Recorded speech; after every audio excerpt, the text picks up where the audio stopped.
ladies and gentlemen, members of the jury, members of the Roll the Tape film crew. Well, I mean, we're here now. David Benavidez versus David Morrell. Everyone have been clamoring for this fight for a long time after realizing that Canelo Alvarez will not agree to fight David Benavidez. Ever since we all realized that he wasn't going to fight David Benavidez, at this point, we moved on. And not only did we as consumers and boxing fans moved on, but so did David Benavidez. And not only did David Benavidez move on, but David Benavidez moved up in weight. Now, we know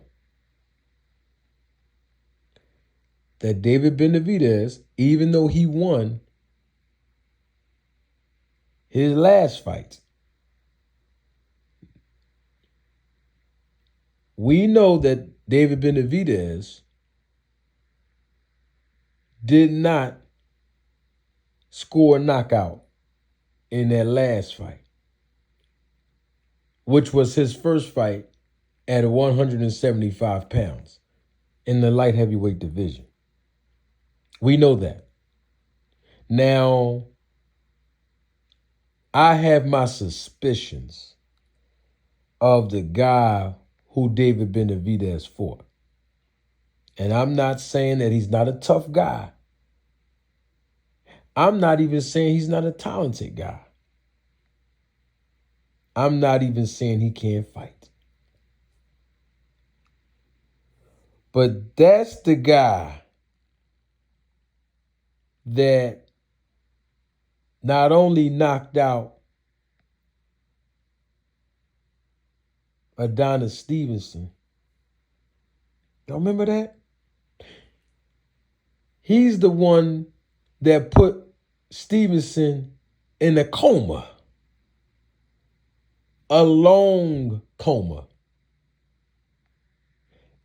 And ever since that fight, and this is just me now, I wasn't on YouTube then. But ever since that fight, as soon as the fight was over, because I watched that fight, I said to myself, his performance is enhanced. And I'm standing by that.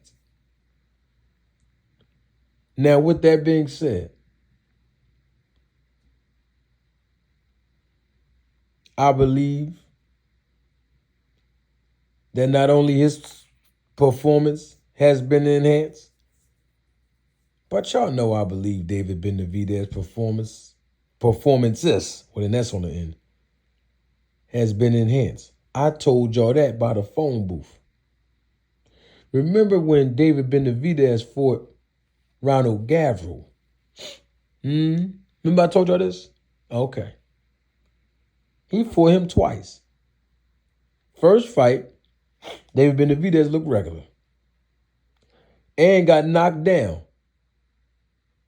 by Gavril.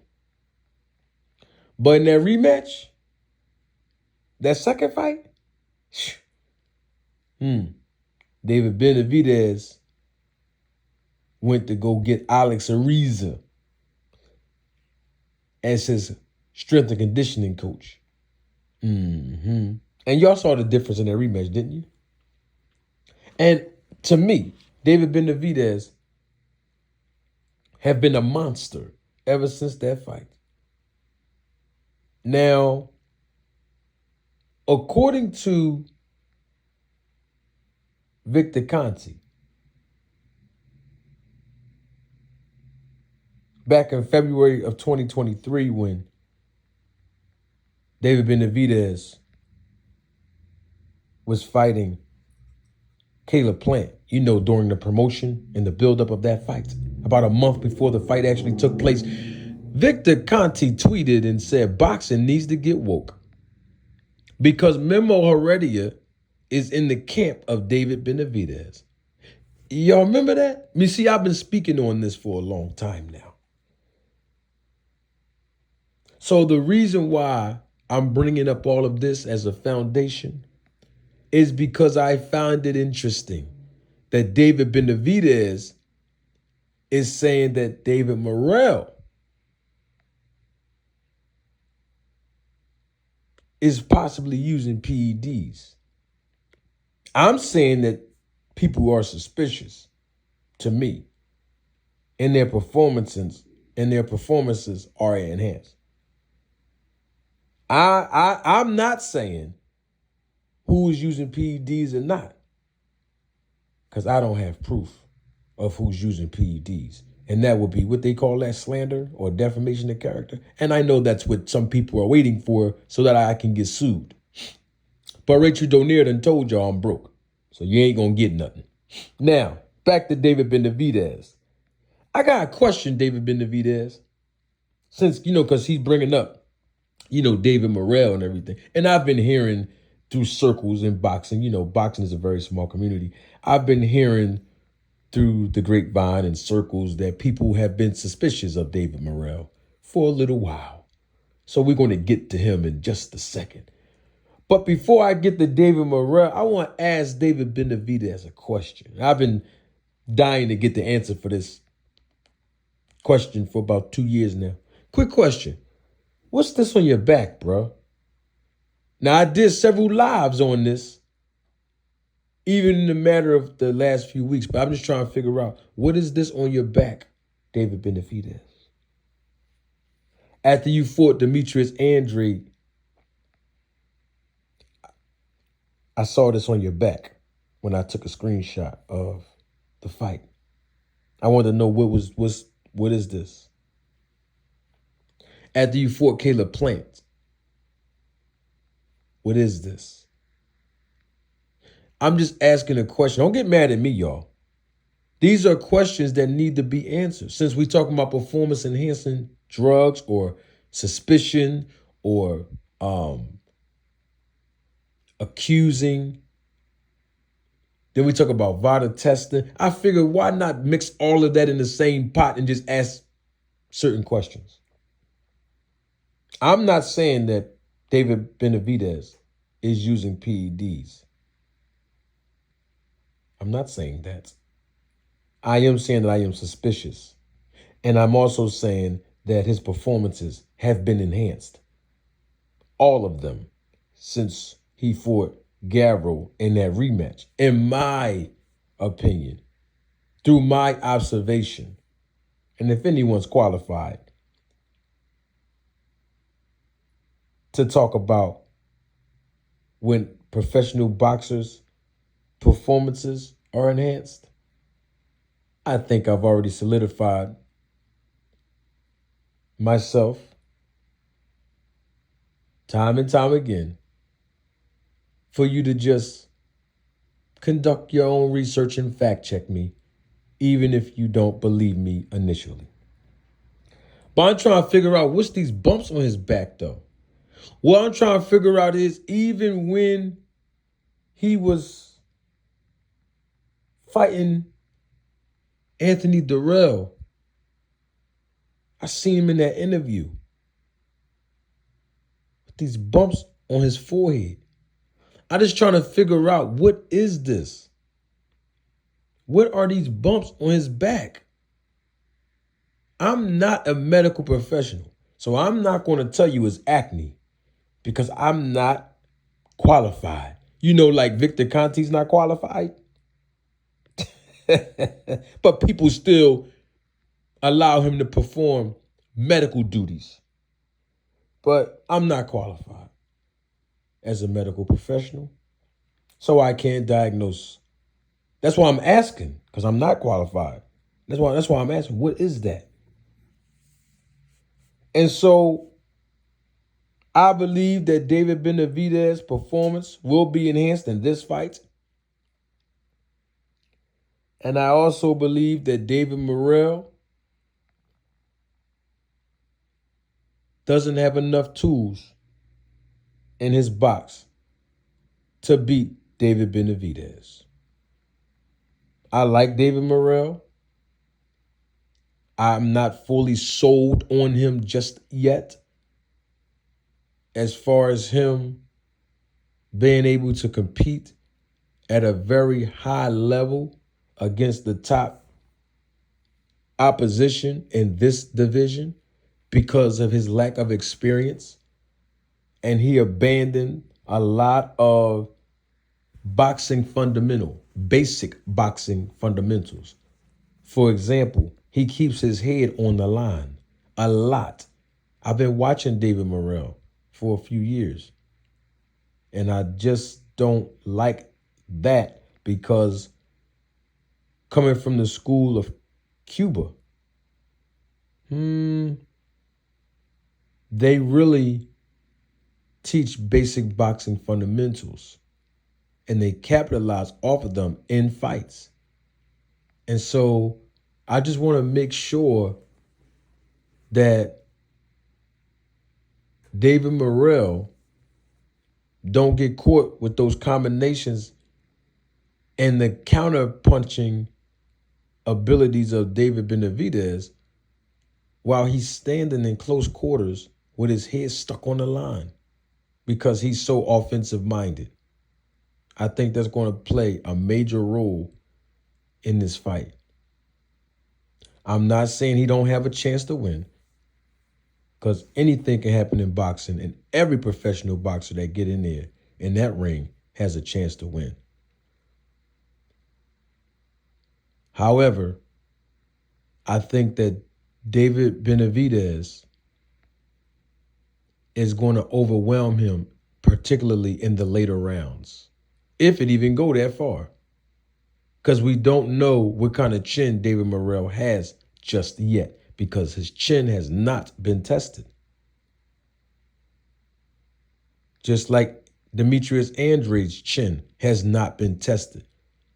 But he got in there with David Benavidez, and you've seen what happened. And so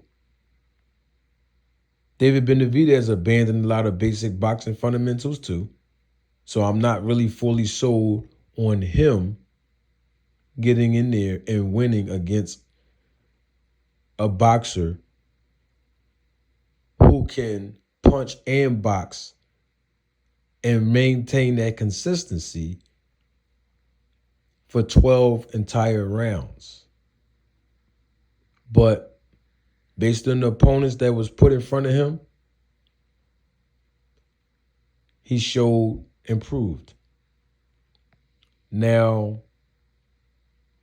we're going to see, because we're in for a good treat tonight. It's going to be a good fight. It really is. I don't think Morrell has enough power to get Benavidez to respect him or to keep him off of him. I really don't. I really don't. I've been watching both of these guys, more so Benavidez, for a longer time, but I think it's going to be an interesting fight. It's going to be a cat and mouse game in the beginning. And David Morrell can pull off the upset. He can. But I think that this is a fight that a lot of boxing fans, a lot of boxers, professional boxers, when I say boxers, I want to say professional because it's a lot of amateur boxers out here too. But a lot of boxers, professional boxers included, retired and active, have been waiting for this fight. It's a good fight, a good payday for Morrell. He's going to get some good work, some good experience, win, lose, or draw. It's good for Benavidez because it keeps him active in this division against a guy who's actually his height, a guy who's actually his weight. Because we've seen a lot of times where Benavidez was fighting guys that he was much naturally bigger than. No excuse. This is how the business of boxing is set up and designed. But we shall see. And I think the winner of this fight shall fight the winner of Benavidez versus Bivol in their rematch. That, the winner of this fight and the winner of that fight, whoo, that will be for all the marbles, and that will be an exclusive classic. But we got to get past this one tonight because anything can happen. It's boxing. But I just want David Benavidez to answer that question I had about the bumps on his back. And I'm going to tell y'all straight up right now, you know I'm be watching his back. Well, when I say watching his back, I'm not talking about,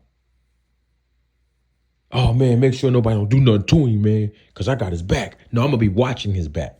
You know, like I do other fighters. If I'm watching this fight on TV and the cameras be, you know, still recording and filming the backs of certain fighters, you know, I take a picture of it. I pull my phone out and I take a picture of the actual screen on the TV. Or if I'm watching the fight on my phone, I screenshot it. I sure will. I'm always watching stuff. And I will be watching your back, Benavidez. I'm going to be watching. And you know what? I want the Roll the Tape film crew, the Roll the Tape family to watch as well.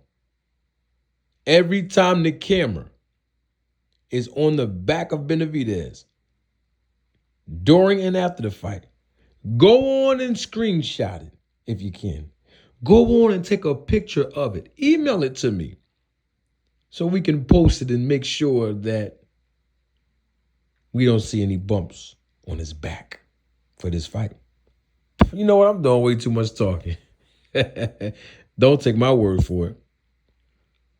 Roll the tape.